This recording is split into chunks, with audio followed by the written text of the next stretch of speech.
안녕하세요. KBS 한국어 능력시험 강좌를 맡게 된 김철민입니다. 오늘부터 여러분들하고 함께요. 우리 KBS 한국어 능력시험 교재를 중심으로 해서 하나하나 우리 시험의 유형이 어떤가와 그리고 어떤 학습을 통해서 실력을 향상할지 저하고 함께 출발을 해보도록 하겠습니다. 자, 먼저 KBS 한국어 능력시험은요. 총 100문제가 출제가 되는데요. 이 듣기 말하기 파트가 15문항. 아마 수능을 겪어본 세대들은 이 문제에 대해서 충분히 훈련이 듣기 평가라는 것을 실시해봤기 때문에 가능하지만 그렇지 않은 세대들의 경우에는 이 듣기 말하기가 다소 좀 힘들게 여겨질 텐데요. 전혀 내용 자체는 어렵지 않고 우리 교재에서 제공하는 또 우리 사이트에서 제공하는 mp3 파일을 중심으로 해서 듣고 훈련하는 내용은 쉬운데 한 번 듣고 답을 해야 되는 게 조금 어려운 점이 될 겁니다. 그러니까 반복해서 훈련하시고요. 또 뭐 팟캐스트나 또는 기타, 라디오나 이런 것들을 통해서 충분히 듣고 일상에서 훈련하는 것도 많은 도움이 되실 겁니다. 자, 중요한 건 이 부분입니다. 가장 많은 비중으로 출제가 되기도 하고요. 또한 여러분들이 지식적인 면에서 부족한 부분이죠. 그리고 이 어휘나 어법이 30문항 정도가 나오는데요. 이 문항에 있어서의 여러분들의 실력 차이가 결국 등급의 차이를 가져옵니다. 그래서 저도 강의를 할 때 가장 이 부분, 혼자서 독학하기 힘든 이 부분을 여러분들에게 좋은 안내를 할 수 있도록 진행을 하겠습니다. 그리고 쓰기 파트, 그리고 창한, 읽기, 국어 문화는요. 사실은 독해라는 영역, 즉 우리가 평소에 국어 시험하면 늘 만나게 되는 이 독해라는 영역에 대해서 이렇게 세분화한 거죠. 이건 출제 방향에 따라서 분류를 한 것이니까요. 이 부분을 공부할 때에는 무엇보다도 어떤 유형의 문제가 나오는가 이 점을 중심으로 살펴보시면 됩니다. 자, 정리하면 우리는 어휘, 어법을 중심으로 해서 즉 이론적인 정리를 할 것이다. 그리고 두 번째, 듣기 말하기 파트에서 또한 여러분들은 mp3 파일 등을 이용해서 보다 적극적으로 실생활에서 적극적인 듣기 훈련을 틈틈이 해주면 좋겠다. 그리고 어휘 어법에서 국어에 관한, 한국어에 관한 기본적인 지식을, 국어 지식을 습득한 후에는 이제 쓰기와 창한, 읽기, 국어 문화에서는 실제로 그렇게 배웠던 지식을 가지고 활용을 해보는 거죠. 그래서 우리가 얼마나 국어 능력을 보여줄 수 있는지, 즉 독해를, 주제를 잘 찾고 또는 필자의 의도를 잘 파악하는 이런 훈련을 해보도록 하겠습니다. 자, 그러면요. 이제 시험에 실제 어떤 시험 유형에 있어서 여러분들이 주의를 해야 되고 하는 것들은 기출 문제들을 통해서 한번 부딪혀 보는 게 제일 빠르고요. 그리고 뭐 시험이 어떤 퍼센테이지로 많이 나온다 하는 건 이미 KBS 한국어 능력시험은 이렇게 문항별로 정해져 있으니까요. 여러분들이 그 파트에 대해서 이제 직접적으로 지식들을 습득하는 것이 가장 빠른 학습의 길입니다. 그러면 이제 거두절미하고 이제 본격적으로 수업을 들어가 보도록 하겠습니다. 자, 먼저 우리 교재에서는 듣기 말하기 파트와 어휘 파트가 앞부분에 나와 있는데요. 이 부분은 여러분들이 실질적으로 스스로 학습을 해야 되는 부분이고요. 제가 먼저 채워줘야 될 부분은 이 어법, 그러니까 문법에 관한 부분이에요. 그래서 약 서너 시간 정도 여러분들하고 함께 이 어법 파트에 대해서 지식을 쌓도록 하겠습니다. 그러면 교재로는 이제 단원명을 말씀을 드리면 문법이라고 여러분들 교재에서는 단원명을 문법이라고 정해놨어요. 그래서 문법 파트를 펼치시고 그래서 제일 먼저 의문론부터 여러분들 문법 파트를 펼치시고 의문론부터 출발을 하도록 하겠습니다. 그리고 기타 하나하나 이제 어문 규정에 대한 학습도 할 것이고요. 그리고 외래어 표기, 로마자 표기 등 이 지식 부분을 쭉 학습하시면은 굉장히 자신감이 생기실 겁니다. 그래서 목차를 펼치고 여러분들 교재의 목차를 펼치시고요. 제일 먼저 이 문법 파트를 펼치시면 이제 오늘 학습의 출발을 삼겠습니다. 자, 그러면 제일 먼저 말소리라는 표현이 나오는데요. 이 말소리라는 말은 곧 의문론을 가리킵니다. 그래서 제가 먼저 판서를 좀 하면서요. 전체적인 문법의 흐름부터 말씀을 드릴게요. 자, 봅시다. 여기 이런 문장이 있어요. 철수가 이야기책을 읽었다. 그러면 우리는 이걸 문장이라고 부르죠. 그렇죠? 이렇게 주어 서술어가 갖춰져 있으면 문장이라고 부릅니다. 그리고 이 세 마디, 철수가 이야기책을 읽었다. 이 세 마디를 어절이라고 합니다. 그러면은 이 부분은 하나의 문장인데 3어절로 이루어진 겁니다. 다음, 이 어절에서 이 조사라는 파트, 가와 그리고 을, 이 둘을 더하면 3어절에 조사 둘을 더하면 이게 단어의 수가 됩니다. 그래서 단어는 어절에다가 조사의 수를 더한 게 단어다.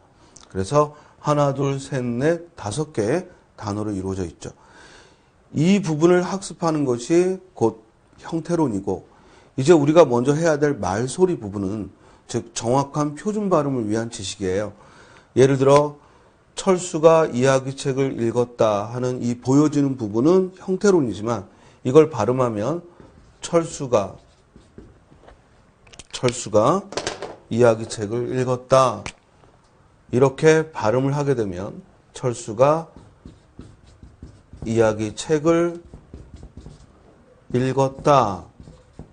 이렇게 발음을 했을 때 이 발음상에서의 즉 여러 가지 음운 변동과 그리고 용어들을 학습을 하겠습니다. 자, 먼저 이렇게 철수가 이야기책을 읽었다. 우리가 음성으로 들리는 이 귀로 청각으로 들리는 이를 뭐라고 부른다? 음성. 그리고 그 음성 중에서 철수가 이야기책을 읽었다 하고 우리가 의미를 구별하게 되는 걸 음운이라고 부릅니다. 그래서 국어학습의 첫 출발은 음운부터 출발을 합니다. 그런데 문제는 뭐냐면 이렇게 학습에 있어서 음운론, 그 다음 형태론, 그리고 문장론 이렇게 순서대로 진행하는 것이 곧 학습의 대부분의 국어학습의 방법인데요. 그렇게 하게 되면 뒤에서 나와야 될 내용인데 앞에서 설명을 위해 요구되는 경우가 굉장히 많아요. 그래서 저는 여러분들한테 먼저 국어 문법을 공부할 때 가장 여러분들이 익혀야 될 용어들을 먼저 설명하면서 출발을 하겠습니다. 자, 그럼 먼저 지금 배운 게 두 가지죠. 첫째, 문장이란 이와 같이 주어 서술어를 갖추고 있는 이를 문장이라고 부른다. 두 번째, 그 문장은 뭐로 이루어져 있다? 어절로 이루어져 있다. 어절이라는 것은 띄어쓰기의 단위, 철수가 이야기책을 읽었다. 3어절로 이루어져 있는 거죠. 그리고 세 번째, 이 어절에다가 뭘 더하면 조사의 수를 더하면 단어가 된다. 그래서 이 경우에는 이제 하나, 둘, 셋, 넷, 5개의 즉 단어가 이루어지는 거죠. 여기까지 이해하셨어요? 자, 그 다음 두 번째는 이제 발음을 했을 때 철수가 이야기책을 읽었다라고 발음을 했을 때 그 발음된 이 하나하나 철, 수, 가 하나하나를 우리는 어절이라고 부릅니다. 즉 음절. 저 하나하나의 발음을 뭐라고 한다? 음절이라고 부릅니다. 그럼 이 하나하나의 음절은 뭐로 이루어졌느냐? 치읓이라는 자음, 어라는 모음, 리을이라는 자음, 즉 음운으로 이루어져 있죠. 그래서 하나의 음절은 음운들이 모여 이루어진 겁니다. 그러면 철의 경우에는 치읓, 어, 리을 3개의 음운이 모여서 하나의 음절을 이룬 거죠.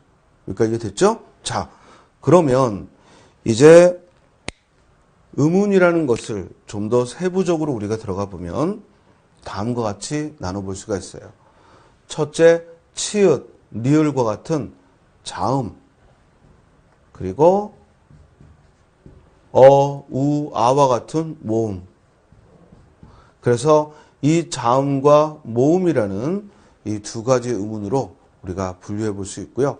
여기다가 또 하나, 우리 영어에서는 악센트라는 것이, 사전을 찾았을 때 악센트라는 것이 있듯이 우리말의 국어사전을 찾으면요, 이 읽었다라고 했을 때 이 읽다라는 말이 즉 쌍점이 있느냐 없느냐에 따라서 장다는 표시가 있어요.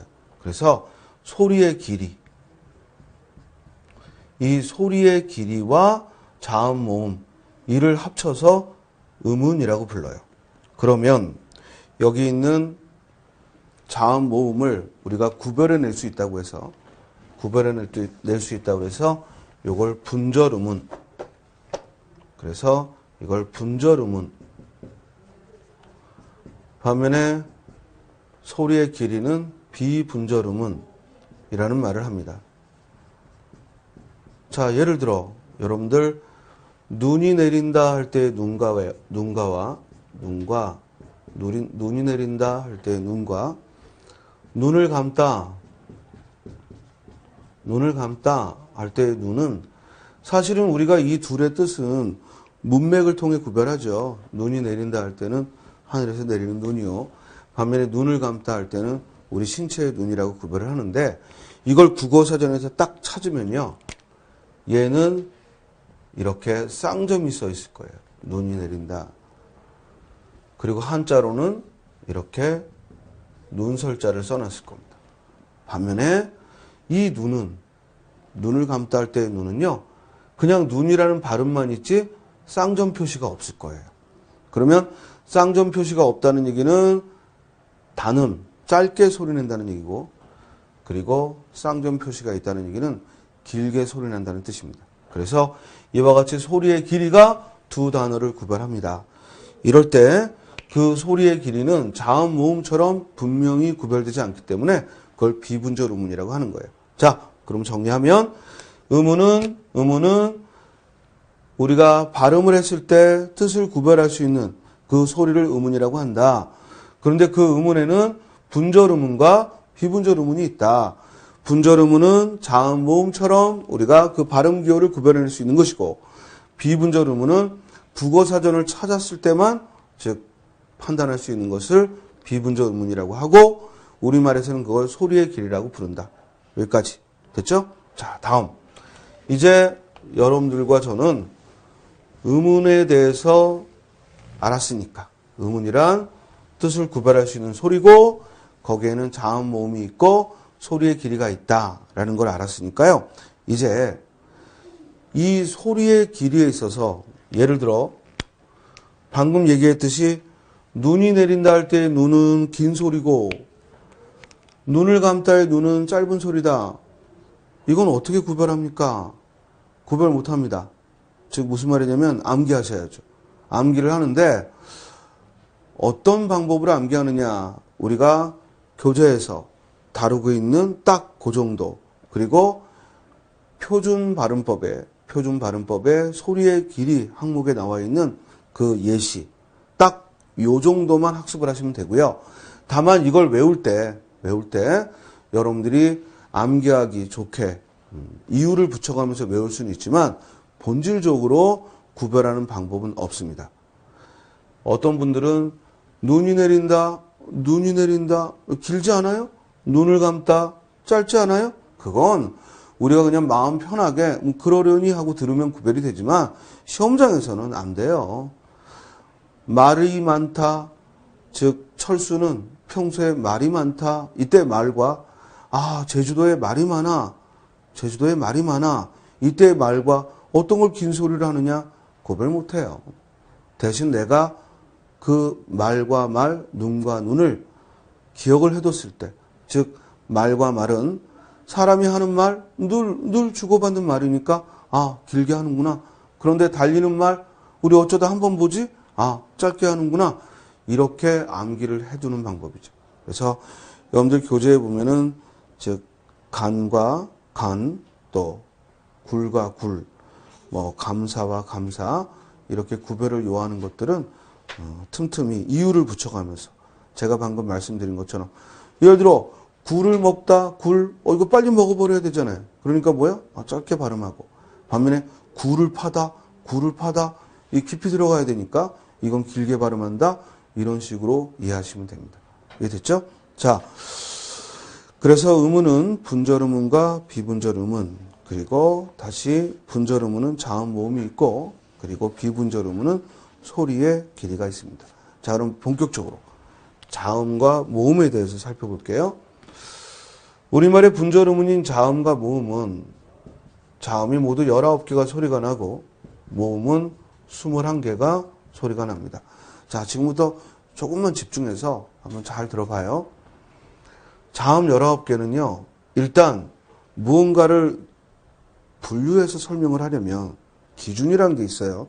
그러면 이 자음을 즉 소리 나는 방법, 이거 우리는 다른 말로 조음 방법에 따라 분류를 하면은 여러분들 교재에서 도표의 왼쪽에 조음 방법하고 소리 나는 방법을 기준으로 하면은 안울림 소리와 울림 소리로 먼저 구별을 하죠.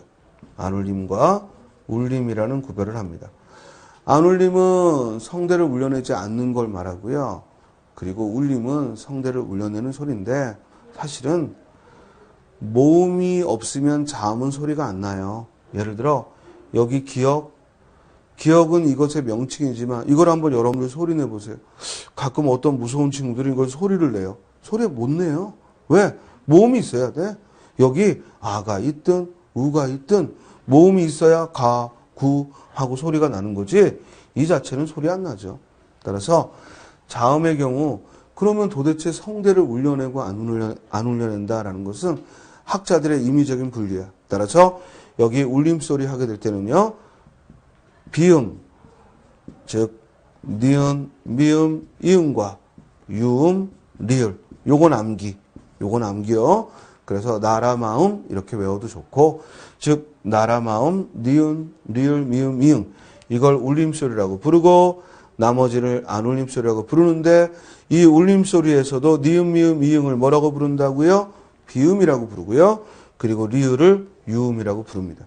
다음 안 울림소리의 경우에는요. 안 울림소리는 이제 파열음 그리고 파찰음 그리고 마찰음이라는 분류를 합니다.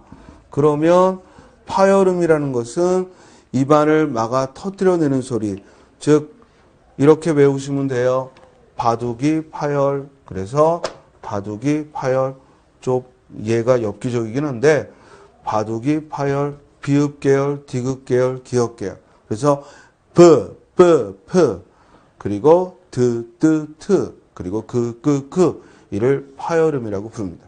다음 파찰음은 지읒계열, 이를 파찰음이라고 부르고 마찰음은 시옷계열, 이를 마찰음이라고 불러요.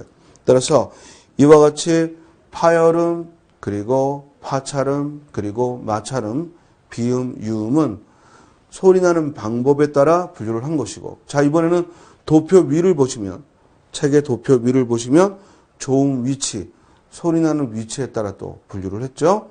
그랬을 때 우리가 발음을 낼 때 우리의 구강 구조를 이 옆면을 딱 보면요. 이렇게 입술과 혀와 이가 소리를 내는데 작용을 해요. 이렇게 소리 내는데 작용하는 걸 조음체라고 부르는데 이 조음체가 만나는 위치, 그 조음 위치, 소리 나는 위치에 따라 입술을 부딪혀내면 입술 소리, 그리고 이렇게 혀끝을 이용해서 내면 혀끝 소리 또는 잇몸 소리라고 표현을 하죠. 그리고 입 천장의 이 앞부분, 잇몸과 가까운 딱딱한 부분에 대어서 나면은 이는 센 입천장 소리 또는 다른 말로 구개음. 메모해요. 센 입천장 소리를 다른 말로 뭐라 한다? 구개음. 그래서 우리가 같이 해돋이 이랬을 때 디귿이 지읒으로 바뀌거나 티읒이 치읒으로 바뀌면 지읒 치읒이라는 구개음으로 변했다 해서 구개음화 이렇게 이야기를 하는 겁니다. 따라서 요 센 입천장 소리를 구개음 그리고 요 목구멍과 가까운 이 부드러운 부분 이 부분을 여린 입천장 소리 또는 영구개음이라고 합니다. 그리고 끝으로 목청 소리 이렇게 소리 나는 위치에 따라서 입술 소리, 혀끝 소리, 그리고 구개음, 영구개음, 목청 소리라는 표현을 쓰고요. 그리고 소리 나는 방법에 따라서 안울림과 울림, 다시 안울림에는 파열음, 파철음, 마찰음, 그리고 울림에는 비음, 유음을 구별합니다. 자, 공부하다 보면 이런 의문이 들죠. 선생님, 그러면은 이런 지식들이 한국어 능력 시험에 어떤 도움이 됩니까? 좋은 질문이죠. 왜? 우리가 항상 공부를 하는 건 뭐 국문과 대학원을 가기 위한 것도 아니고 수능을 보기 위한 것도 아니고 공무원 시험을 치르기 위한 것도 아니고 오로지 한국어 능력 시험의 등급을 위해서예요. 그렇다면 이 시험에 최적화된 그걸 짧은 시간 안에 학습을 해야 되고 이 부분을 공부하는 이유는 당연히 한국어 능력 시험에서 기출 문제에서 이런 용어들을 알아야 풀 수 있는 것들을 내기 때문이에요. 그래서 여러분들은 여기서 알아둘 내용들은 어떤 걸 파열음이라고 부른다. 어떤 성질의 것을 마찰음이라고 부른다. 예를 들어서 다음 중 마찰음에 해당하지 않는 것 이런 문제가 나오기도 하지만 또 다음 중 입안을 막지 않고 스쳐 내보내는 소리에 해당하는 것 방금 입안을 막지 않고 스쳐 내보낸다 이 표현과 마찰음은 같은 뜻이거든요. 이해돼요? 그러므로 어떻게 표현을 했더라도 내가 원하는 답을 찾으려면 정확한 이해가 선행돼야 된다. 이 얘기입니다. 자, 여기까지 자음의 분류를 해봤습니다. 다음엔 모음의 분류입니다. 모음의 분류 역시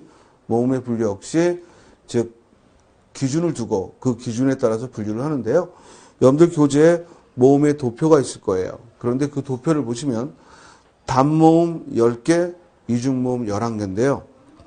단모음과 이중모음은 어떤 기준으로 구별을 한 거냐. 그 모음을 내는데 처음부터 끝까지 소리가 한결같으면 이를 단모음이라고 부르고 그리고 만약에 중간에 입의 모양이 변화하면 이중모음이라 불러요. 그래서 단모음 10개를 우리가 암기를 하면요. 아, 어, 오, 우, 이에 요 앞에 이 모음을 결합해서 에, 왜, 위 이렇게 10개를 얘기합니다. 자, 그러면 모음도 그 분류하는 종류를 보시면요. 일단 도표에 보듯이 혀의 높이에 따라서 즉 소리를 낼 때 혀가 위로 끌어올려지느냐 아래로 떨어지느냐에 따라서 고모음, 중모음, 저모음이라는 표현을 써요. 그래서 고모음의 대표적인 게 소리 한번 내볼까요? 하면은 혀가 위로 올라가므로 고모음. 반면에 혀가 아래로 떨어지므로 저모음이 되죠. 그래서 대표적인 모음, 이 모음이 고모음이 되고 아가 저모음이 돼요. 다음 두 번째, 입술 모양에 따라 분류를 하면 오, 우 이렇게 오모음이나 우모음이 들어가면 입술을 둥그렇게 낸다 해서 원순모음이라고 부르고 반면에 입술을 평평하게 하고 낸다 해서 평순모음이라 해요. 그래서 우리말에 오나 우모음이 들어가 있으면 오, 우 그리고 왜, 위 모두 뭐가 돼요? 원순모음이 되는 거예요. 그래서 원순모음과 평순모음이라는 분류는 결국 즉 입술 모양에 따라 분류를 한 거죠. 그 다음 혀의 위치에 따라서 전설모음과 후설모음이 있는데 전설모음은 혀가 앞쪽으로 가면서 나는 거. 대표적인 것이 이모음이죠. 이 하면 혀가 앞쪽으로 가면서 나면 전설모음이라 하고 반면에 후설모음은 우 하게 되면 혀가 뒤쪽으로 가면서 나기 때문에 우리가 후설모음이라는 표현을 써요.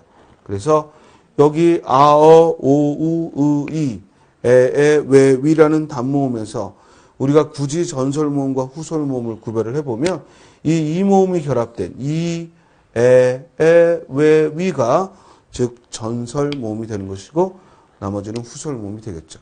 자, 여기까지 모음을 분류했는데 모음 21개는 먼저 소리를 내는데 한결같은 소리를 내는 걸 단모음 그리고 소리를 내면서 입의 모양이 바뀌거나 혀의 모양이 바뀌는 걸 이중모음. 그래서 단모음 10개, 이중모음 11개가 있다. 다음, 다시 모음을 분류할 때 혀의 높낮이, 높이에 따라서 분류하면 고모음, 중모음, 저모음이, 그리고 혀의 위치에 따라 분류하면 전설모음과 후설모음을, 그리고 입술의 모양에 따라 분류하면 평순과 원순으로 나눕니다. 자, 이 첫 시간, 두 번째 시간이 좀 힘들 거예요. 왜냐하면 개념들을 익혀야 되고 용어들을 익혀야 돼요. 그래야 그걸 가지고 응용하고 여러분들이 아무리 문제에서 이리저리 유형을 달리해도 기초가 분명하기 때문에, 기본이 분명하기 때문에 정확한 답을 찾을 수 있는 거거든요. 그래서 피하지 말고 중고등학교 때 수능 준비할 때도 또 20살 넘어서 뭔가 공부할 때도 자꾸 이 부분을 피하다 보니까 계속 기초나 기본이 흔들리니까요. 스스로도 독해하면서 문법 문제를 풀면서 강의를 들어도 불안한 거예요. 마치 우리가 수학을 공부하는데 덧셈 뺄셈을 못하는 거예요. 그럼 어떻게 되겠어요? 아무리 고차원의 방정식을 열심히 그 공식을 외우고 적용하는 안목이 있다 하더라도 가장 기본적인 덧셈 뺄셈에서 자꾸 실수하면 결국에는 답을 찾는데 어려움이 있을 겁니다. 그러니까 우리가 한국어 능력 시험을 학습을 할 때도 여러분들은 일단 이 기본 개념들을 정확히 숙지하자라는 거 잊지 마시기 바랍니다. 자, 그러면 여기까지 여러분들은 우리말의 문법 체계에서 일단 설명의 가장 기본적인 단위는 문장이고 그 문장의 하위 요소가 어절이고 그 어절에 조사를 더하면 단어가 된다. 그런데 이 단어들에 관해서 공부하는 건 형태론이다. 반면에 우리가 지금 학습하는 건 발음상의 용어들. 그래서 이를 음운론이라고 하고 우리가 소리를 냈을 때 우리 귀에 들리는 그 청각 영상, 아주 구체적이고 물리적인 그 소리는 음성이라 하고 그 음성 안에서 우리가 뜻을 구별할 수 있는 소리를 음운이라고 하는데 이 음운들이 모여서 한 덩어리의 음절을 이루고 이 음절은 곧 바꿔 말하면 자음모음이라는 음운으로 쪼개지고 다시 또 자음모음처럼 구별해낼 수 있는 음운 말고 장단, 소리의 길이라는 비분절 음운이 있죠. 다시 이제 자음을 분류하면 선생님 왜 분류합니까? 라고 하는데 여러분들 우리가 어떤 부분에 대한 지식을 안다는 건요. 어떤 대상이 어디에 포함되고 어느 것과 유사하고 어느 것과 유사하지 않고 이게 결국에는 지식의 핵심이에요. 그래서 늘 어떤 과목이든 그 과목에 대한 지식은 분류를 합니다. 이해되죠? 그렇다면 한국어라는 우리 국어에 대한 학습을 하고 그 능력을 요구하는데 결국 이 어휘가 어떤 어휘와 차이가 있고 이 문법 개념이 어떤 개념과 유사하고 다른지 이와 같은 즉 분류는 학습의 기본이라고요. 그리고 놀랍게도 대부분의 분류는 두 가지예요. 일단 크게 두 가지. 그런 다음 세부적으로 둘, 셋 이렇게 가지를 쳐나가지만 일단 기본적으로는 항상 두 가지로 분류를 합니다. 이걸 여러분들이 즉 기본적인 전제로 까시면은 공부하는데 훨씬 수월할 겁니다. 자, 정리하면 자음은 두 가지로 분류된다. 즉 분류의 기준에 따라서 소리나는 방법에 따라서 파열음, 파찰음, 마찰음, 비음, 유음. 소리나는 위치에 따라서 입술 소리, 혀끝 소리, 센 입천장, 여린 입천장, 목청 소리. 모음은 크게 두 가지로 분류한다. 단모음과 이중모음. 단모음은 입의 모양이 한결같은 것, 이중모음은 중간에 입의 모양이 변하는 것. 다시 모음을 분류할 때, 즉 혀의 위치에 따라 분류하면 전설과 후설, 입술 모양에 따라 분류하면 평순과 원순, 그리고 혀의 높이에 따라 분류하면 고모음, 저모음. 물론 중모음을 분류하기도 하지만 결국 고모음이냐 저모음이냐 하는 분류를 합니다. 다음 소리의 길이 길고 짧은 거야. 길고 짧은 거예요. 뭐가 더 시간이 더 얼마나 상중하를 둬서 오래 가느냐 이 문제가 아니라 간결한 거죠. 장음, 단음. 그래서 소리의 길이가 장음, 단음으로 분류가 됩니다. 자, 여기까지 교재 내용에 관해서 여러분들 즉 복습하시면서요. 또 강의를 잘 들어보시고 하면은 이 KBS 한국어 능력 시험이라는 이 목표를 향해서 또 여러분들이 원하는 등급을 위해서 제가 조금이나마 정확한 학습의 길잡이를 제공해 줄 수 있을 겁니다. 제가 길잡이를 바르게 하고 그리고 우리 강의가 여러분들을 KBS 한국어 능력 시험에 즉 좋은 점수를 위한 먼저 뚜벅뚜벅 바른 방향으로 갈 테니까요. 여러분들도 잘 따라오시고 또한 복습하고 뭐 예습도 하고 하면서 적극적인 훈련을 하시기 바랍니다. 그리고 제일 중요한 거 평소에 국어 생활 습관을 바르게 하도록 하자. 친구한테 톡을 보내고 또는 동료에게 문자를 하면서는 좋아 이런 식으로 쓰다가 막상 시험을 볼 때는 어간 어미를 구별하여 좋아 이거 안 되는 거예요. 친구에게 말할 때에는 즉 함부로 된소리를 쓰다가 갑자기 국어 시험을 볼 때만 정확한 발음을 하겠다? 그건 힘들죠. 그러니까 늘 바른 말을 쓰고 바른 훈련을 하도록 애를 쓰시기 바랍니다. 자, 그렇게 하다 보면요. 공부 시간이 평소에 우리가 올바른 즉 표현을 쓰고 올바른 발음을 하면 저절로 공부 시간이 확보가 될 거예요. 왜? 친구들이 여러분들에게 이제 문자나 톡을 덜 보낼 겁니다. 아, 얘는 왜 부담되게 이렇게 올바른 표현을 고집하지? 하면서 점점 친구들이 멀어질 것이기 때문에 학습 시간이 충분히 잡히라고 생각합니다. 오늘 첫 시간이었고요. 출제 유형 그리고 우리 총 100문항에서 어떤 분류를 갖는지 간단하게 말씀드렸고 국어의 가장 기본인 의문에 대해서 아주 기초적인 용어들을 말씀드렸습니다. 다음 시간부터는 본격적으로 의문의 변동에 대해서 그래서 어떤 의문 변동이 일어나고 그 종류에는 뭐가 있는지 함께 살펴보겠습니다. 다음 시간까지 복습 잘하시고 건강하게 뵙기 바랍니다. 감사합니다.